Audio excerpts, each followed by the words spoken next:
바로 시작하겠습니다. 먼저 베르더 브레멘과 라이프치히의 경기를 분석해 보도록 하겠습니다. 브레멘 독일 1부 14위 무패패 승무입니다. 중앙을 잘 틀어막아서 실점 위험을 줄이겠다는 면모가 아주 합리적이지 못한 것은 아니었습니다. 하지만 상대도 중앙을 두텁게 가져가 버리자 침투하는 선수를 잘 못 막는다는 단점이 그대로 공략을 당하는 모습입니다. 라이프치히도 사실상 미드필더를 두텁게 가져가면서 주도권을 잡아내려는 스타일이기 때문에 라이프치히를 상대하는 전술이 중앙지향적인 것이 유효한 상황일지도 모르겠습니다. 라이프치히 독일 1부 3위 패승승승승입니다. 라이프치히도 이기려면 미리 득점을 해놓고 기선을 제압하는 식으로 가야 할 것입니다. 슬슬 40분경부터 힘이 떨어지면서 상대가 공을 돌리는 것을 지켜보는 상황이 잦아졌기 때문입니다. 다행히 미드필더를 두텁게 가져간 상황에서의 오픈플레이 효과는 상당히 괜찮은 편이라서 일단 라이프치히의 화력은 최소치도 상당히 높은 편이라고 볼 수 있을 것입니다. 중앙을 두텁게 가져가는 브레멘의 전술도 상대가 맞불을 놓는 상황이 되자 단점이 어느 정도 드러났던 편입니다.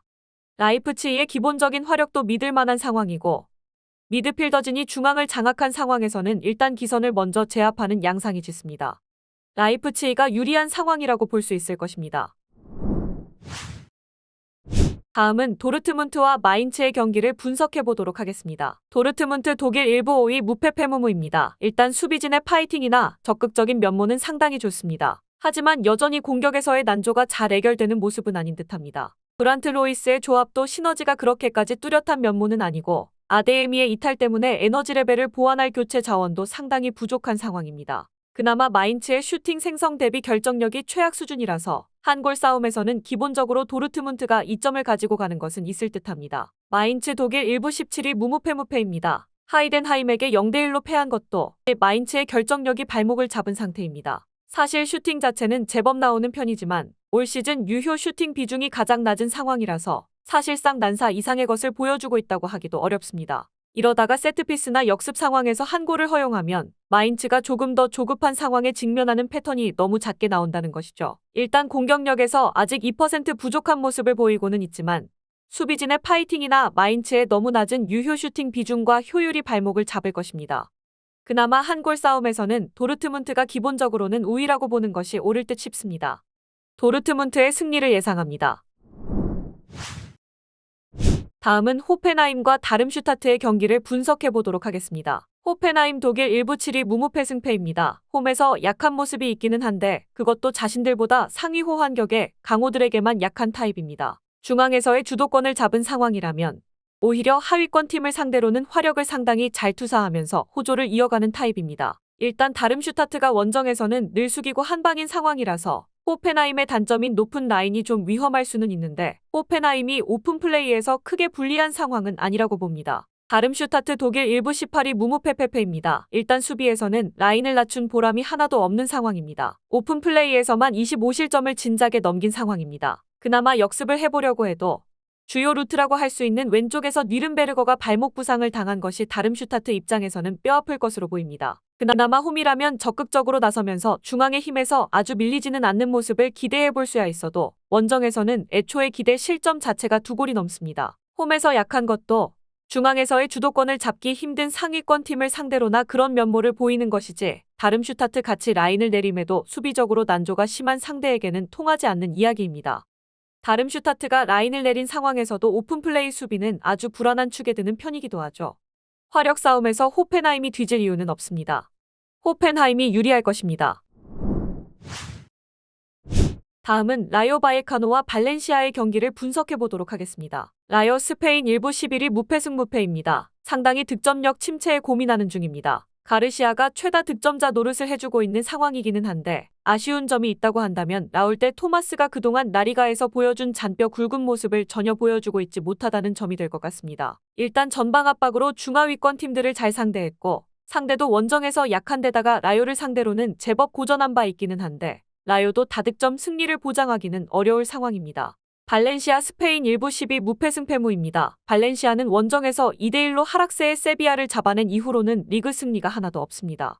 특히 후반 막바지에 골을 허용하고 지는 패턴이 자주 나오는 모습인데 에너지 레벨을 상당히 올려서 승부하는 특성상 원정 피로도를 발렌시아가 쉽게 극복하는 양상은 아닌 듯합니다. 발렌시아가 라요를 상대로도 꽤 약했다는 점도 주목해볼 법한데 최근 5번의 매치에서 3무 2패로 밀리고 있는 상황입니다. 발렌시아의 원정에서의 경기력이 그다지 인상적인 상황은 아니었기 때문입니다. 물론 라요도 최근 보여주는 득점력이 믿음직한 수준까지는 아니라는 걸 생각해 볼 수 있지만 일단 압박으로 중하위권 팀들은 전반적으로 잘 상대를 하던 편이었습니다. 라요가 유리한 것은 사실일 듯합니다.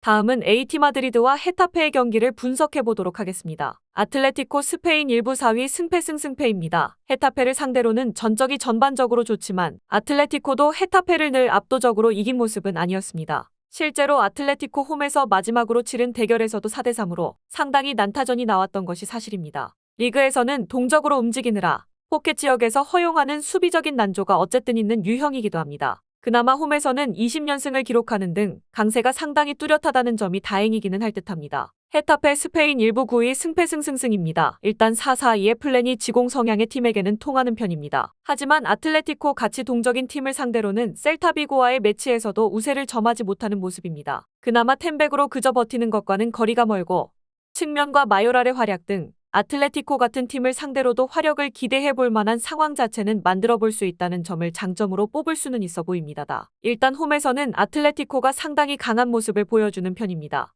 물론 리그 홈에서도 포켓 공간에 대한 약점은 아틀레티코가 가지고 있는 편이며 마요랄과 그린우드 등 헤타페가 그저 버티기에만 열중하는 팀이 아니라는 점은 생각해 볼 필요가 있을 것으로 봅니다. 아틀레티코가 오버 2.5 상황에서 승리를 기둘 것 같습니다. 마지막으로 그라나다와 세비야의 경기를 분석해 보도록 하겠습니다. 그라나다 스페인 1부 19위 무패입니다. 나름대로 장점이 있다면 사라고사 같은 선수들이 전술적으로는 꽤 이득을 보고 있다는 점입니다. 동적으로 상당히 움직이는 편이고 전방에서의 압박도 적극적인 편이라서 득점력 자체는 꽤 중위권 수준으로 유지를 하고 있는 편입니다. 물론 경합 상황에서의 난조가 좀 심각한 편이라 수비에서는 오히려 이동적인 플레이가 해가 되는 경우도 제법 있기는 한 편입니다. 세비야 스페인 1부 17위 무승패입니다. 세비야가 그라나다를 상대로는 나름 공격에서도 힘을 얻을 수는 있겠습니다. 하지만 세비야도 센터라인에서의 난조가 쭉 이어지고 있다는 점이 상당히 아쉬운 점입니다. 지난 경기에서는 파이브백을 썼지만 백약이 무효한 상황입니다. 게다가 그라나다 홈에서는 자신들에게서 퇴장자가 나오는 등 그라나다의 전반적인 플랜에 꽤 많이 당하는 모습입니다. 최근 그라나다 홈에서 2연패를 당하는 등 세비야도 그라나다를 상대로는 기복이 꽤 큽니다. 두 팀이 아직도 수비적으로는 난조가 심한 상황입니다. 다만 세비야가 우세한 흐름으로 가기에는 어려운 것이 센터라인에서의 안정감이 그다지 좋다고 보기는 어려운 데다가 그라나다 홈에서도 상당히 부진한 흐름이 지속되고 있기 때문이죠. 그라나다가 화력전으로 가면서 이겨도 아주 이상하지는 않습니다. 오버 2.5를 픽하는 것을 추천할 수 있을 것입니다.